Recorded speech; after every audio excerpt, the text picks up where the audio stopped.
I was like, bro. You asked who Scott the Woos is, so here's one of his most popular videos. Scoot the Woos? Hey y'all, Scott here, and I can't lie. Every time I run across, now I know who you're talking about. Every time I run across his videos, I pause, and then I just click away. Is he actually that good of a content creator? A lot of people love him. Give me a second, chat. You said no clue? We're gonna watch this video. If he's trash, Sora Indigo will die.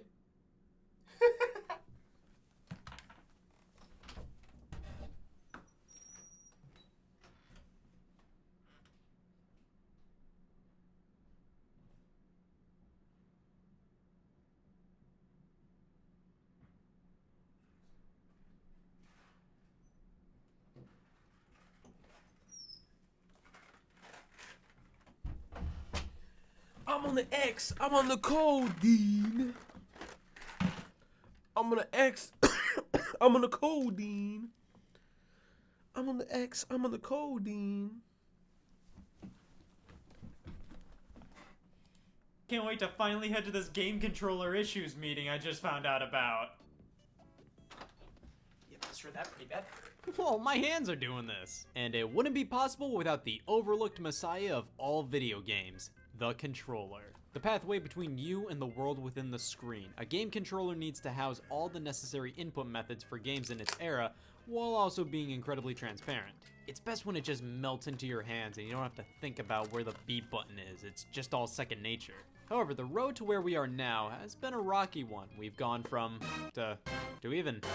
And that road started way early on. Video games need to be controllable to be considered games. So even back in the early days of scientists pissing around and making games on supercomputers instead of curing diseases, they had to create ways to play the games, like with the tried and true knob and button combo used for Tennis for Two in 1958. When arcade machines hit the scene, developers had to design the controls for each of their games, and thus their imagination wasn't compromised by limiting control methods. They could create whatever control method would suit their game best. Joysticks, trackballs, knobs, buttons, steering wheels. Each arcade machine was different from the last in terms of controls, so when home video game consoles were in development, there was definitely a hurdle to overcome. Developers were used to having free range with how to control their games in the arcade. How do you create a controller that can be a jack of all trades, one that can work with all, or at the very least, a lot of the games released at the time?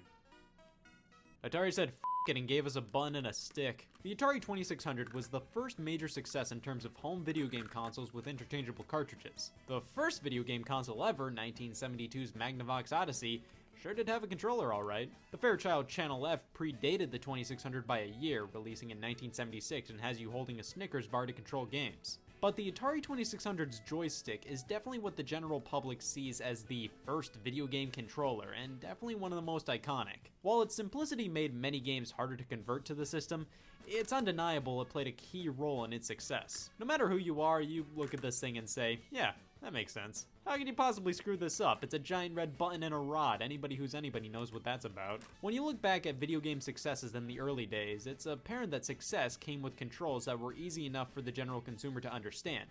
And the 2600 controller was just that. Nevertheless, this thing is just a no-go nowadays. This stick needs to go see a doctor. It's just too stiff. And the overall size of the controller is a problem, for me at least. It's too small to comfortably hold the joystick with one hand and the rest of the controller with the other, and it's too big to comfortably hold it like a modern controller. Overall though, I'd say the 2600 controller was alright for what it was. It's completely usable by anybody, just nothing you jump at the chance to use. After the 2600, controllers went through this ugly phase for a while.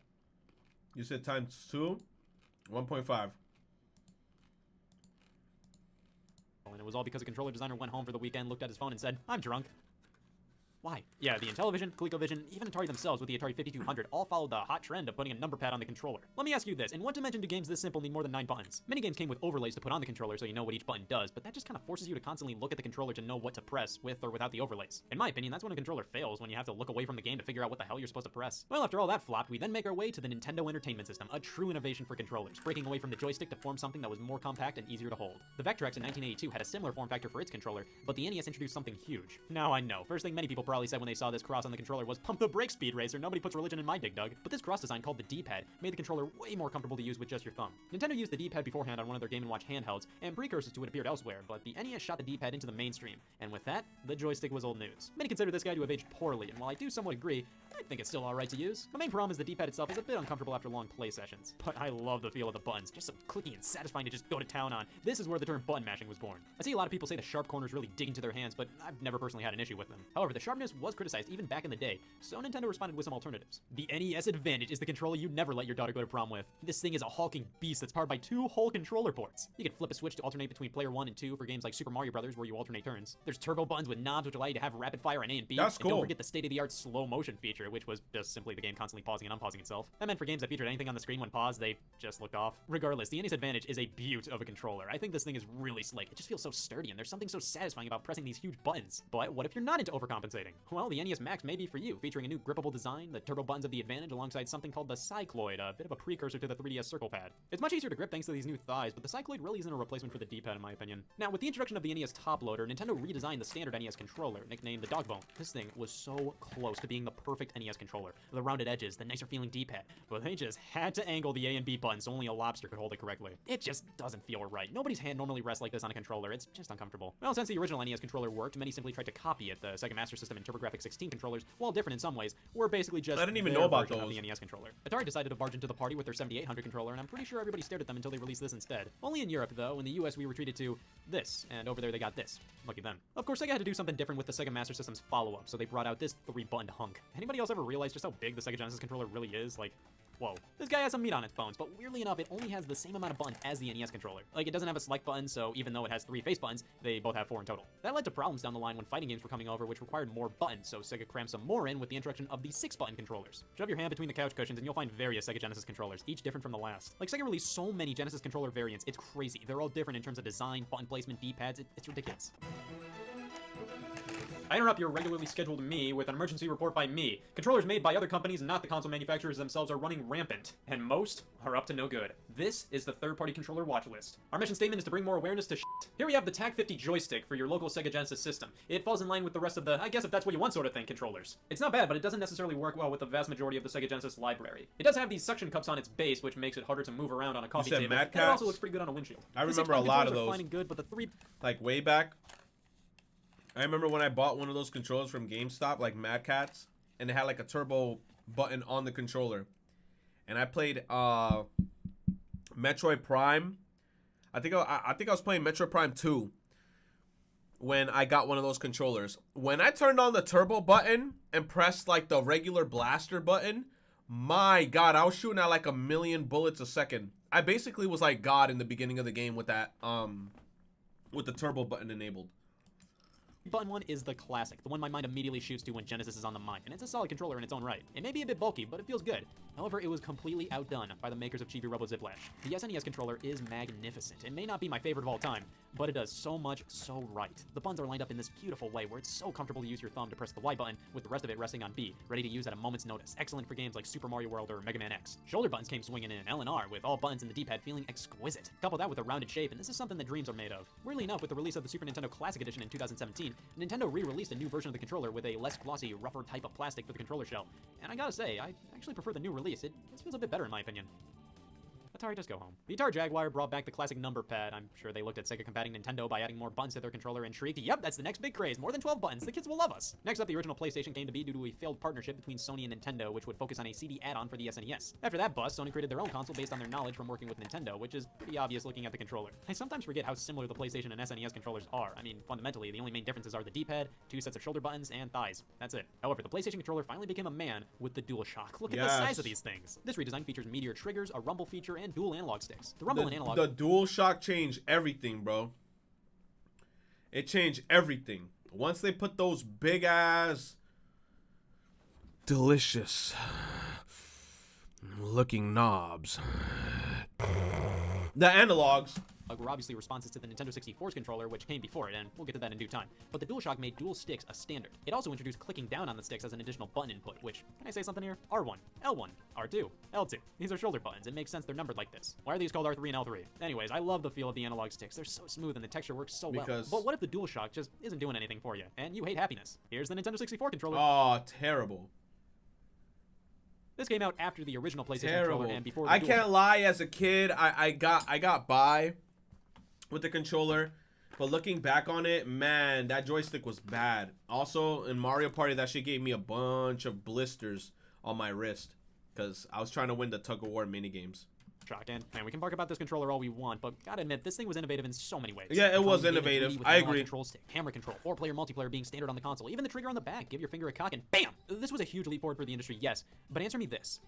Just what the hell is this thing? 3 prongs make it so you have multiple ways to play multiple games. Maybe you can hold it like this, or even this. But that means not all the buttons are readily available to the player in any of the controller holding styles. Also, the stick is garbage. This thing is just a skinny, plastic, uncomfortable piece of work that wears out too easily. Now, the Nintendo 64 controller did a lot right. It introduced Rumble with the Rumble Pack accessory. The analog stick brought us games like Mario 64 and Ocarina of Time. And look at these colors. This thing is a colorblind Scout Wozniak. I love that. I don't like this controller. Moving on, the Sega Saturn controller was pretty decent. Basically just an evolution of the Genesis 6-button ones with shoulder buttons this time around. But Sega also introduced the 3D control pad for a few games, specifically Nights into Dreams. And this controller leads us into its immediate successor on Sega's last home console, the Sega Dreamcast controller. Yep, I don't like this controller. Now, is this controller as bad as the Nintendo 64's? God, no. It actually has a layout that makes sense. Well, this stick is just not comfortable. This was still when many companies didn't realize that hard plastic on an analog stick isn't mankind's favorite thing out there. Also, why does the wire come out of the bottom? There's a groove for you to pop the cord in near the top, so that way it's pointing in the right direction, which just kind of comes off as a slight fix to a design oversight. At least the triggers were analog, which was a solid innovation. It definitely made racing games more realistic. But who could forget the VMU? I always thought that the Dreamcast controller looked awesome. I like how it looks. It looks very futuristic, and I like the fact that you could put that little screen on the controller. I've always wished that I grew up with a Dreamcast. Anybody in the chat has a Dreamcast or owns a Dreamcast or grew up with a Dreamcast? Unfortunately, I only grew up with Nintendo. Yeah, I grew up with Nintendo and PlayStation. You have one? You said it's long gone? I remember I had a Nintendo 64. No, I had a Super Nintendo, the original, right? My mom sent that to some relatives in Dominican Republic without telling me and my sisters. I'm still mad about that shit. And then I would hit them up. I would hit up the relatives from Dominican Republic, and I'm like, do you bitches have the Super Nintendo? And they would always respond like, ¿Y qué Super Nintendo? ¿Yo no sabe qué es eso? Y'all telling me y'all lost my Super Nintendo or y'all don't even know what the fuck it is? Ever since that, I'll be looking at my mom and I'm like, if you send these motherfuckers any more of my shit, I swear.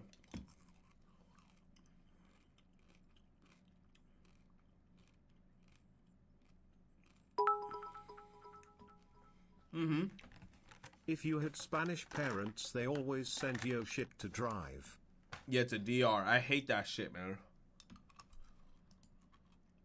The memory card with a screen displaying info or housing its own games to be played. But that, PlayStation's back, baby, with the PlayStation 2's all-new DualShock 2.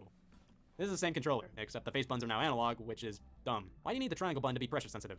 Why? It felt like they just assumed analog inputs were the next big thing, but you don't need it for everything. Moving past that, we have the introduction of the Xbox brand, and with it, holy shit. Well, I can tell you first off, that was the easiest Easter egg hunt I've ever been a part of. This controller does get a number of things right. Number 1, giant Xbox logo. The Duke, as it's referred to now, is a behemoth. It's big for the sake of being big. There's no reason for it to be this way. Now it's completely usable, but it's just not that great when you get down to it. Like, what is this?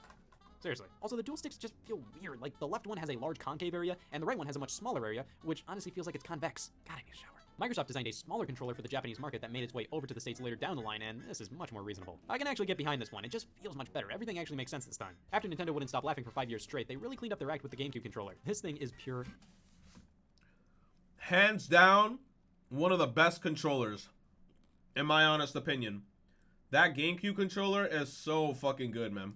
Comfort. It just feels right in the hands. The button layout is definitely different compared to every other controller, and while I prefer the more traditional design, this layout makes a lot of sense. The main face button you'd probably use in most games is A, so why not have everything orbit around it? The triggers are crazy satisfying to click down, and the left stick is leagues better than the Nintendo 64 one. I love this controller, but while it's one of my favorites, it does have some gross parts. The D-pad and C-stick were made for ants, and the lack of another shoulder button is a bit odd. Yes. Regardless, the GameCube controller has definitely stood the test of time. I don't understand what the fuck they were thinking with the D-pad.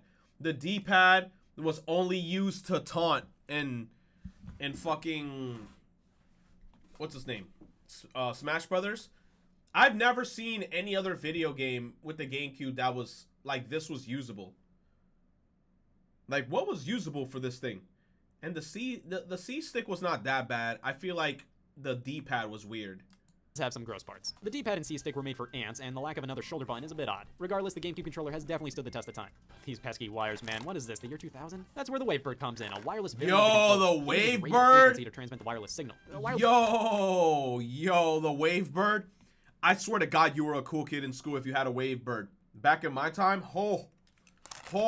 Those controllers were around for a while, but most used IR, like a TV remote. You had to keep them pointed to the adapter for them to function properly. But all you had to do with the WaveBird was match up the dials on the controller and the adapter, and you're all set. While it wasn't the first wireless controller, I'd argue it's the first truly great one. You can go all around the room with it, and it works perfectly. The only main downside compared to going wired is that it doesn't include rumble and it takes batteries. Was the GameCube C-Stick not small enough for you? Well, do I have a bad controller for you? Introducing the GameStop branded wireless GameCube controller. Too small and uncomfortable for any of you with hands out there. The analog stick keeps with the tried and true tradition of hard plastic to make sure you hate it even more, and the buttons reek of loud plastic cheap. Also, it's been reported that if you do touch a controller like this, you will most definitely contract bed bugs. Damn it. Wireless was truly the next step for controllers. We make our way to the Xbox 360, which has one of the most acclaimed controllers of all time. I mean, there was nowhere to go but up after this thing, but everything is just so finely tuned and makes for a perfectly balanced controller.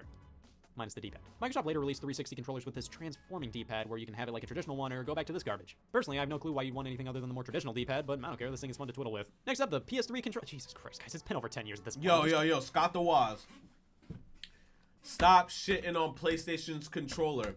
If it's not broke, don't fix it. The controllers were fine. All the Sony controllers were fine. PlayStation 1, I don't even like the PlayStation 1 Sony controller because it doesn't have the analog sticks. The PS2 controller was great. PS1's controller, I hate it. PS2 and on, I liked all their controllers. Still haven't moved on. To be fair, Sony was set to go with an all-new design for the PS3 standard controller. Nah. I remember when I saw this shit the first time when the PS3 was coming out and I was so excited. I wish I could have had this controller. But this shit looked like a boomerang. I would have threw it at somebody. I'm so happy to see this design come back. The 6-axis controller was there for the first few years of the PlayStation 3's life and was basically the DualShock again, but now wireless with motion control capabilities and no rumble. Sony later released a traditional DualShock 3, rumble and motion controls included. Now everything was going pretty smoothly with controllers at this point. The 360 really hit it out of the park, the PS3 was going with a time-tested design, and Nintendo...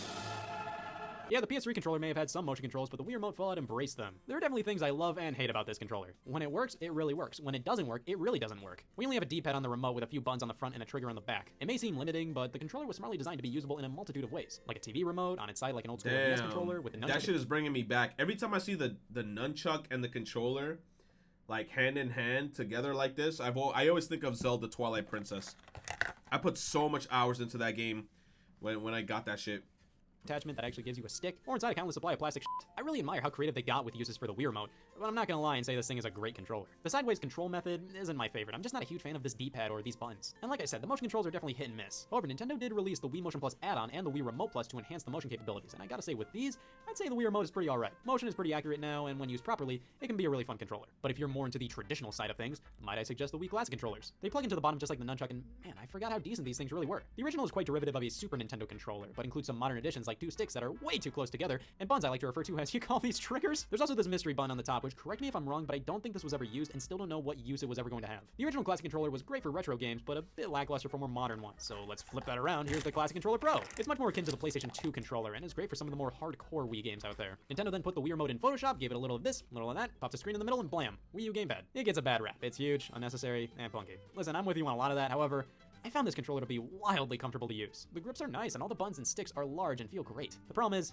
this guy. The screen isn't the worst, but certainly not the best. And its use in some games was just annoying, and it led to one of the worst battery lives out there. The gamepad doesn't hold a charge well at all, so if you charge it up and don't use it for a week, chances are when you pick it back up, it's gonna be dead-zo. Also, you have to charge it via a separate power adapter, not the Wii U itself. And just so much garbage was thrown into this thing. I'm pretty sure you could survive in the wilderness for a week with just this. A camera, NFC, TV remote, knock it off. Almost none of that is needed. Except I will say the TV remote was pretty useful. Like with the Wii Remote, if you're not into all of this, Nintendo offered a Pro Controller, and get ready, Wii U Pro Controller Defense Force, I don't like this controller. It all has to do with the fact that the buttons are on the bottom. It's just so annoying and stupid. This format worked on the gamepad because it was so big. The buttons were placed in a perfectly usable location, but here, it just doesn't work for me. Also, the triggers feel weird, man. I think it's because they aren't analog, yet they're designed just like the 360s, which are. The Wii U gamepads were these fat patios for you to click, and they felt good. These, not so much. At least this controller lasts up to 80 hours on a single charge, which is something the gamepad definitely can't say. However, both got on my bad side for having this gross glossy finish. Like, this looks good in pictures and for 2 seconds after you open the package. Anytime afterwards, welcome to Fingerprint Avenue. Now I don't own this thing anymore due to unforeseen circumstances. If I could sue a game controller, I would first go after whatever the hell this third-party Wii U controller is, and then sue the Wii Remote for deception.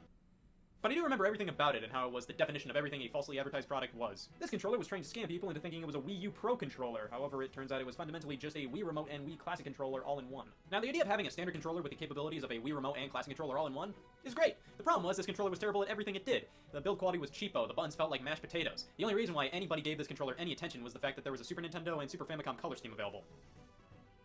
The PS4 controller actually switched some things up compared to the PlayStation controllers of the past. They went for a new, more ergonomic design, and I think it worked out pretty well. There's this touch bar now, which I personally haven't found all too useful. A light bar, which just feels like an excuse for this controller to have shitty battery life, and... Whoa, where did the start and select buttons go? Yeah, the PS4 was the start of something dreadful. The death of start and select. Instead, we got this share button, which is useful enough, I guess, sharing photos and videos of gameplay. But what the hell is this options garbage? Well, whatever. I do have to say that while the DualShock 4 is comfortable and a decent controller overall, there are a few problems with the build quality. I don't know, it's just the one controller I consistently have problems with, and I'm not alone with that. The Xbox One controller feels a bit like more of the same from the 360 controller, but with random tweaks and changes that feel both better and worse. Like, it feels more premium in some cases, but cheaper in others. It's a bit more compact and trying to look more modern than the 360s. I think the D-pad is better and the sticks have a more grippy surface to them, but I don't know, there's something a bit off about this design. Not bad by any means, but I think I still prefer the 360s. Also, am I the only one that thinks the replacements for Start and Select make no sense? What the hell is 2 boxes and 3 lines? That finally brings us to the Nintendo Switch's supply of controllers, the Joy-Con, the controllers that come packed in with the console. The Switch is an interesting situation. It had to have controllers that have to be on the console itself to enable handheld play, but be detachable to make use of a variety of different playstyles. God, these things are too small. Listen, I adore so much about the Joy-Con, but they're basically taking everything in modern controllers and cramming them into something you'd find in a dollhouse. I mean, these things have a lot going on in them. A full suite of buttons and sticks, new HD rumble, motion controls, NFC. They're perfectly usable. Just not that great. I love the idea of how they were designed to be used as 2 separate controllers, but is this a way to live? The shoulder buttons for the individual Joy-Con are miserable, so much so that Nintendo supplies straps to slide on for better ones. Using them together is alright, however, they're still more akin to the Nintendo 3DS controls compared to most home console controllers. For me personally, I go for the Switch Pro controller. This thing is truly no nonsense, it gets right to the point. It uses a button and stick layout that makes me swoon, the texture of it all. I agree. This controller is really good. That's why I use this controller whenever I'm playing video games on PC. It's so weird. Like, I don't even hook up my PlayStation controllers. Like, I legit just take out the Pro controller, and I just use that whenever I'm just playing something. All feels great. Nice, big, meaty buttons, a solid battery life, all the technology. That's like Nintendo's one of their best controllers, in my opinion. I keep the Joy-Con attached to the Switch for when I want to play portably, and keep the Pro controller on standby for home console use. And that is a basic history and review of most of the major video game controllers. We've gone through a lot, and while not all of it has been great, it's all led to where we are now. The inception of motion controls, the pause button, the introduction of analog control with the 1292 Advanced Programmable Video System. Jesus. Experience with number pads, trackballs, screens. These successes and failures helped us form. Wow, this was a lot of work he put into this video. Don't immediately bat away new features and gimmicks introduced in controllers because they may be huge steps in the right direction for the industry. They may not be talked about as much as the games or consoles themselves, but they are some of the most important aspects of the video game industry. Well, let me know what your favorite or least favorite game controllers are, and if you'd excuse me, I have another, for real this time, meeting about video game related issues. This time on video game box art. You gotta be f***ing kidding me. So this was my first video I've watched of Scott the Woz. His stuff is it's like very informational. Like, I felt like I was in a school class and he just taught me a bunch of shit.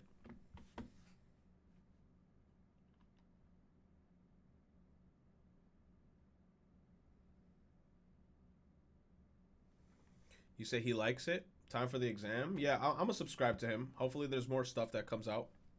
His stuff is pretty good.